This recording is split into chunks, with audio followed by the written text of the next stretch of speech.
El día de hoy vamos a trabajar la unidad número 1 de la Cátedra de Antropología del Profesorado de Letras de la Facultad de Filosofías, Humanidades y Artes de San Juan.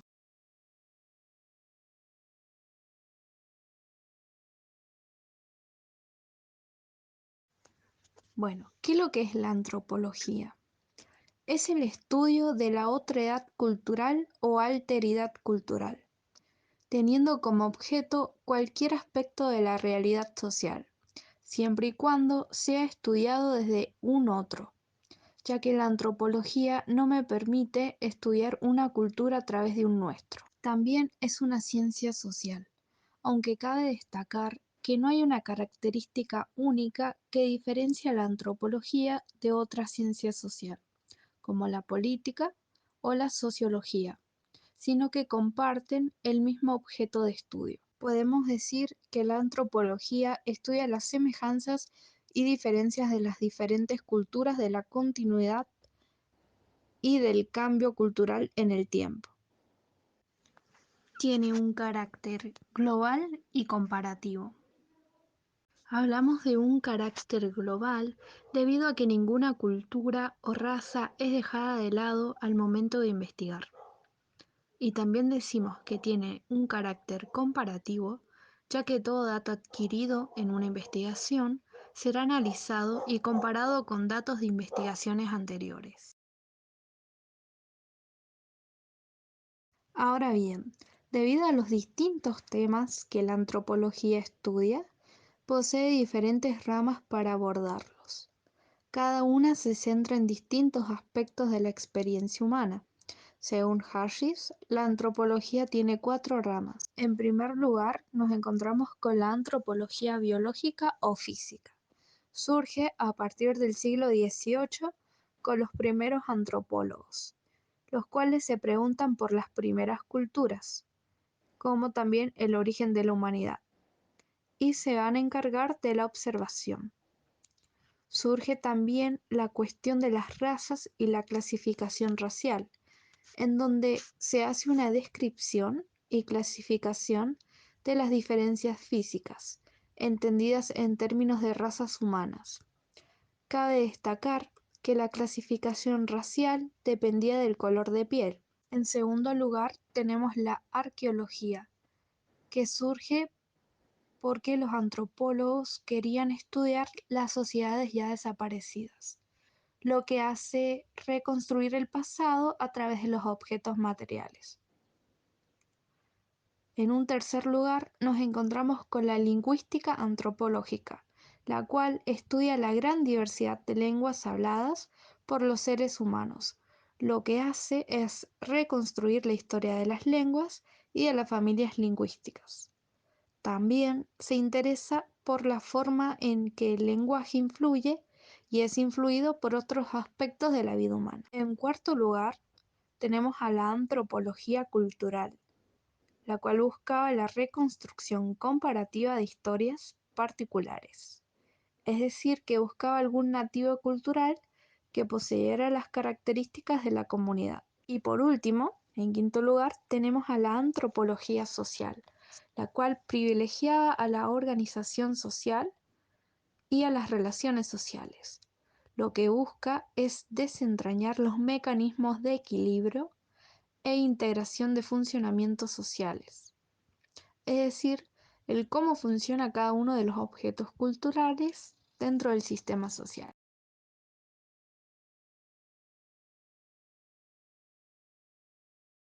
La antropología, por otro lado, tiene como objeto a la otredad cultural o también conocida como alteridad cultural, la cual hace referencia a un otro cultural, es decir, a un grupo al que nosotros no pertenecemos porque no compartimos esos comportamientos o esas costumbres que son propias de ese grupo.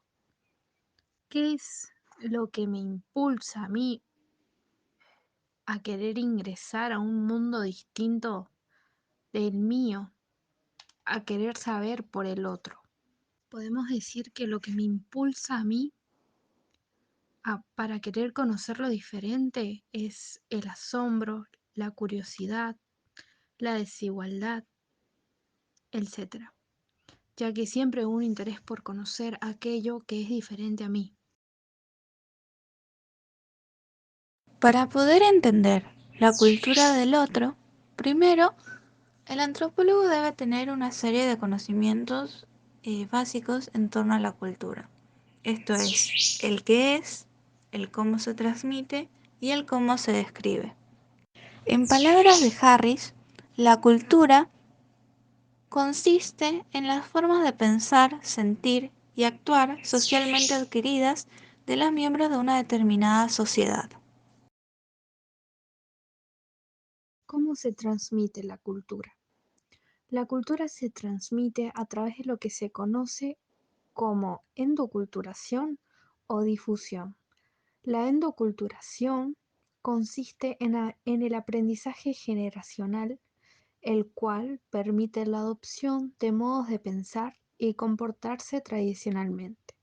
Es decir, que es este control que la generación de más edad ejerce sobre los medios de premiar y castigar a las generaciones más jóvenes, en donde cada generación replica la conducta de la generación anterior y premia la conducta adecuada y castiga o no premia a la conducta que se desvía.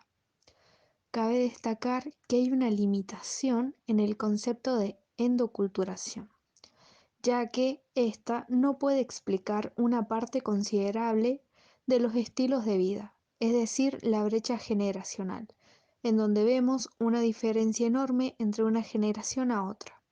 Otra forma de transmitir la cultura es a través de la difusión, la cual consiste en la transmisión de rasgos culturales de una cultura o sociedad a otra, en donde la mayoría de los rasgos hallados en cualquier sociedad se han originado en otra. Otros aspectos de análisis de la cultura son el EMIC y el ETIC.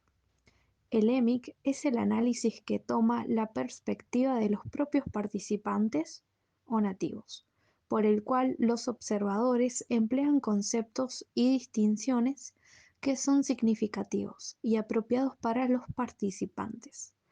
Buscan adquirir también un conocimiento de las reglas necesarias para pensar y actuar como un nativo. Por el contrario, el ETIC es la perspectiva del observador, el cual utiliza conceptos y definiciones significativas apropiadas para él. La adecuación de las descripciones ETIC permite generar teorías científicas sobre las causas de las diferencias y semejanzas socioculturales. Como toda disciplina, la antropología posee un método, el cual se denomina la observación participante. Esta es la forma en cómo yo conozco a la sociedad. Esto es único de la antropología.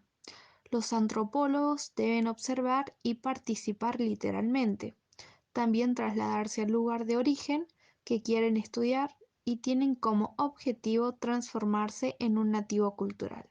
El objetivo de la observación participante es detectar las situaciones en que se expresan y generan los universos culturales y sociales, en su compleja articulación y variedad. Las características de este método son la falta de sistematicidad y la inespecificidad, es decir, que no hay tareas específicas para hacer en donde todo dependerá del objeto que yo elijo. Otra característica es la ambigüedad y por último incluye dos actividades que son participar y observar.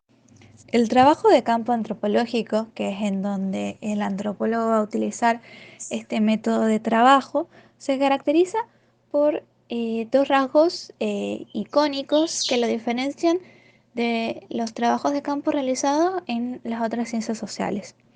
Por un lado, está el hecho de que estos trabajos tienen descripciones exhaustivas, puesto que tratan de retratar a partir de un enfoque holístico la vida real de una cultura, abarcando tanto los aspectos formales como los que son los aspectos más cotidianos de estas culturas. La otra característica es el hecho de que en este trabajo de campo el antropólogo va a tomar un rol pasivo. ¿Qué se quiere decir con esto? Que a diferencia de lo que sucede en los trabajos de campo de otras ciencias, el antropólogo no es quien lleva las riendas del trabajo, quien define la manera en la que se van a llevar a cabo los procesos y los pasos de su investigación, sino que esto queda a disposición del grupo cultural al que el antropólogo está investigando, ya que estos trabajos buscan ser lo menos intrusivos posibles, por lo que el antropólogo seguirá naturalmente el actuar cotidiano de la sociedad a la que esté investigando. Otra característica que cabe mencionar del trabajo antropológico es su reflexibilidad, puesto que el antropólogo constantemente va a evaluar qué impacto tiene él sobre su objeto de estudio y viceversa, las maneras en las que él puede llegar a pensar como un nativo y el cómo los conceptos o conocimientos previos que él posee al momento de realizar este trabajo en específico van a influir o no en su manera de ver las cosas que está eh, viendo, valga la redundancia, en sus investigaciones.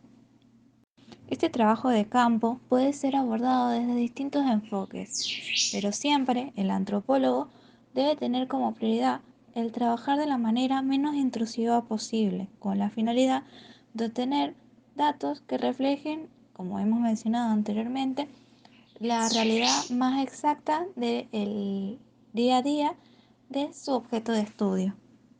Cabe destacar que con el surgimiento de los antropólogos nativos surge un nuevo recurso metodológico, conocido como el extrañamiento, el cual consiste en una acción consciente por parte del antropólogo nativo que pone al objeto de estudio como otro y extraño.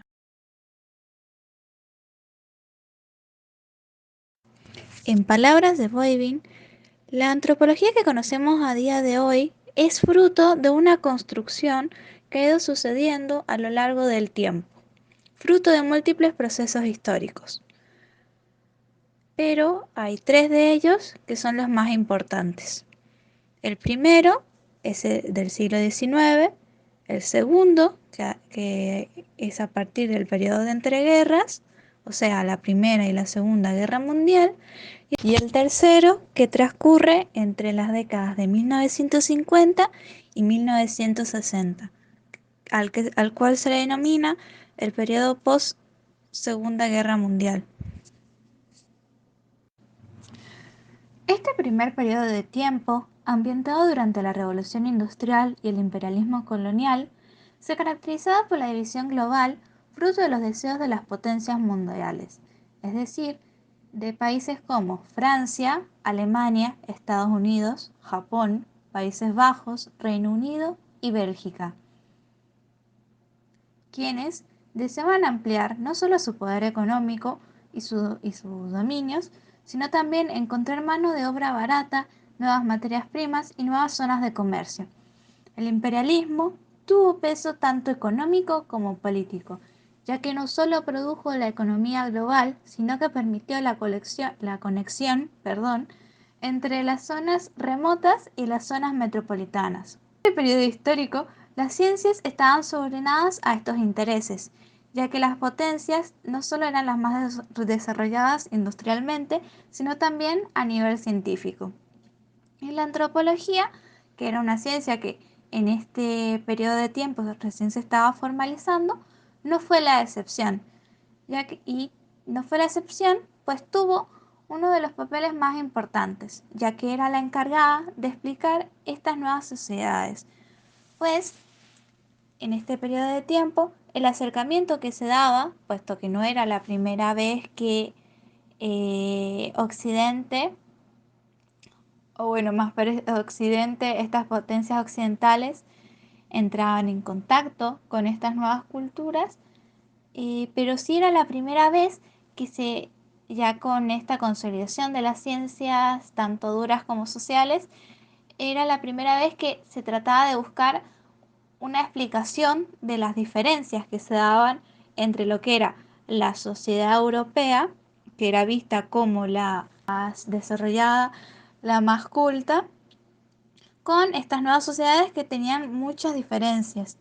Bueno, la explicación que la antropología encontró en ese periodo de tiempo, la explicación que le dio fue a partir de una mirada evolucionista, puesto que en esta época el positivismo era una de las corrientes con mayor fuerza. ¿Por qué se habla de una mirada evolucionista? Puesto que se trataba de explicar esta diferencia a partir de una escala evolutiva. Escala que fue desarrollada por Lewis Henry Morgan, uno de los padres de la antropología de la época, quien a partir de un método comparativo propone esta escala como un medio para comparar, analizar qué tan avanzadas eran estas culturas que a sus ojos eran vistas como primitivas a comparación de la cultura europea. Esta escala se dividía en niveles en las cuales la sociedad salvaje, que eran vistas como sociedades simples, estaban en la base, mientras que a nivel medio estaban las sociedades bárbaras y a nivel superior estaban las sociedades civilizadas, como la europea, las cuales eran vistas como sociedades complejas. El segundo periodo, como mencionamos anteriormente, está ambientado durante la Primera y la Segunda Guerra Mundial. Es decir, que en este periodo se produce el cierre de fronteras, la consolidación de Europa en sus colonias y la aparición de las escuelas nacionales. Estas escuelas, pese a sus diferencias teóricas, tenían fuertes críticas a la perspectiva evolucionista y al método comparativo propuestos en el periodo anterior. Boas y Malioski, dos antropólogos fundadores de algunas de las escuelas presentadas, proponen el relativismo cultural, es decir, dejan de lado la escala propuesta por el método comparativo para proponer un enfoque distinto, de equivalencias entre las culturas, es decir, que el otro, aquel que va a investigar el antropólogo, va a ser diverso, distinto e inentendido, pero nunca va a ser inferior como proponía el periodo anterior. Otra cosa que propone este nuevo enfoque antropológico es la observación participante como un nuevo método, el cual se mantendría vigente hasta el día de hoy como método predilecto para las prácticas antropológicas.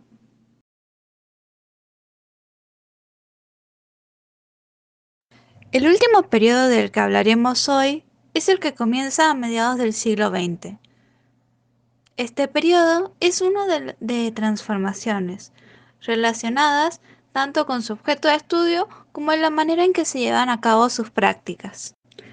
En torno a su objeto de estudio, que es la manera en cómo se veían estas sociedades primitivas, hay que aclarar que fruto de los diversos conflictos bélicos y a los procesos de colonización, y muchas de estas sociedades sufrieron tanto de desapariciones físicas, es decir, pérdidas de sus integrantes o de toda la sociedad en cuestión, culturales, fruto de etnocidios que se llevaban a cabo por la presión que tenía Occidente, y también se llevaron a cabo transformaciones, que esto es producto de las guerras de liberación que sucedieron en el periodo, puesto que es en esta época en donde muchas de las colonias, que eran propiedad de las potencias europeas, se fueron liberando e independizando, dando lugar a nuevas naciones.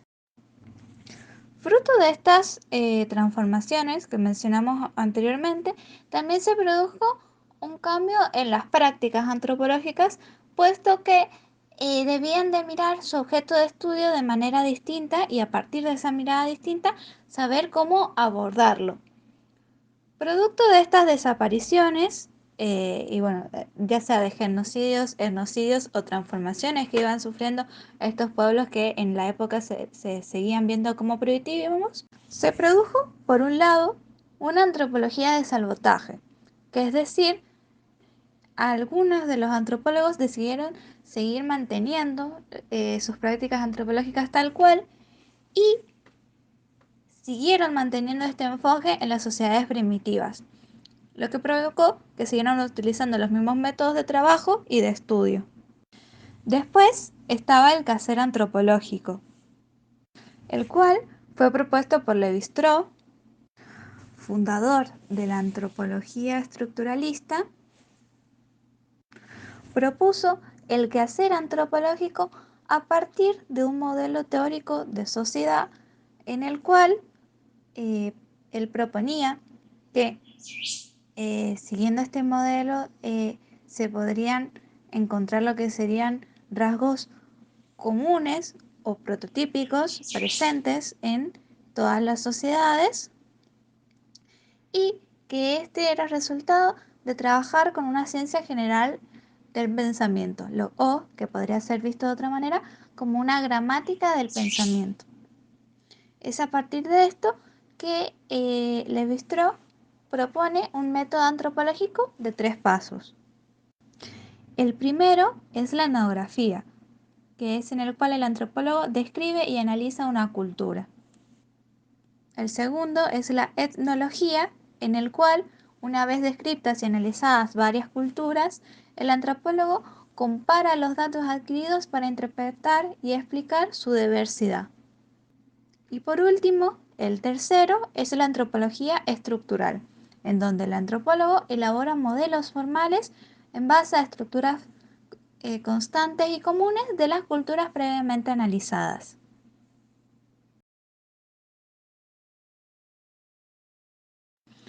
Otra de las miradas de la época es aquella a la que podríamos llamar una nueva corriente antropológica, puesto que esto se ve sumamente influenciada por las teorías marxistas de la época. Porque hablamos de un cambio de mirada, esto se debe a que la influencia de las corrientes de pensamiento marxistas influyeron en la mirada que se tenía dentro del área antropológica sobre el objeto de estudio, permitiendo que cambiara su enfoque y ahora ya no se tratase de abarcar lo que era la mirada de una sociedad primitiva o de una sociedad exótica, sino que comenzar a tratar problemas que podían estar presentes en toda cultura o sociedad. Esto desencadenó en la aparición de especialidades, lo que provocaba que, a diferencia del periodo anterior, en donde se trabajaba todo el proceso como un todo holístico, aquí los antropólogos podían especializarse en determinadas ramas dentro de lo que es la cultura de una sociedad y articularlas con otras ciencias. Aparte, en esta época se retomó el uso del método comparativo aprovechando este proceso de segmentación o división en especialidades, ya que se permitía no solo una comparación en un entorno de igualdad muy diferente a la que veíamos en este primer periodo histórico, permitía la relación con otras ciencias sociales. Aparte de esto, cabe destacar que esta fue la época en la que se empezó a implementar el método del extrañamiento, es decir, se dio lugar a el rol del antropólogo nativo, aquel que podía estudiar su propia sociedad.